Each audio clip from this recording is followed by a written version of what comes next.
అట్లా గోరంట్ల బుచ్చి చౌదరులు అయ్యన్న పాత్రులు వీళ్ళందరూ చాలా పెద్దవాళ్ళు ఉండేవాళ్ళు అప్పుడు. వాళ్ళల్లో ఓ పావు వంతు మందికి వచ్చి ఉంటుంది. మిగతా వాళ్ళు అంటే ఫస్ట్లో అందరికి ఇచ్చుకుని నిదానంగా తన టీం తను తయారు చేసుకున్నాడు చంద్రబాబు. ఇప్పుడు లోకేష్ కైనా తన టీం తను తయారు చేసుకోవాలి కదా. ఇదేంటంటే సంధికాలం అంటారు, అధికార మార్పిడి సంధికాలం. ఈ సంధికాలంలో సహజ సిద్ధంగా కొన్ని సమస్యలు ఉంటాయి. ఇదేమి దీనివల్ల ఏం పార్టీకి ఎలాంటి సంక్షోభము రాదు.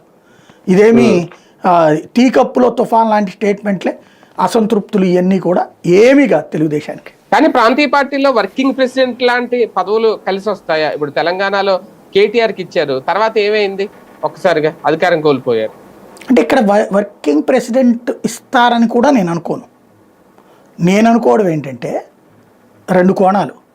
ఒకటి, అధికార మార్పిడిలో భాగంగా తొలి దశలో అధ్యక్షుడిగా లోకేష్ని పెట్టి గౌరవ అధ్యక్షుడిగా చంద్రబాబును పెడతారు. వర్కింగ్ ప్రెసిడెంట్ కాన్సెప్ట్ కంటే కూడా అధ్యక్షుడు ఏకంగా లోకేషే. గౌరవ జాతీయ అధ్యక్షుడిగా ఉన్నారు చంద్రబాబు గారు, అంతే. రాష్ట్ర అధ్యక్షుడిగా ఆయన ఉన్నారు. రాష్ట్రానికి 2 రాష్ట్రాలకి 2 అధ్యక్షులు ఉంటారు. తెలంగాణని ఇప్పుడు ఆపేశారు అనుకుంటాను. బట్ అధ్యక్ష బాధ్యతల్లో లోకేష్ వచ్చేసేసి తండ్రి గౌరవ అధ్యక్షుడు అయ్యారనుకోండి, ఏ ప్రాబ్లం లేదు కదా.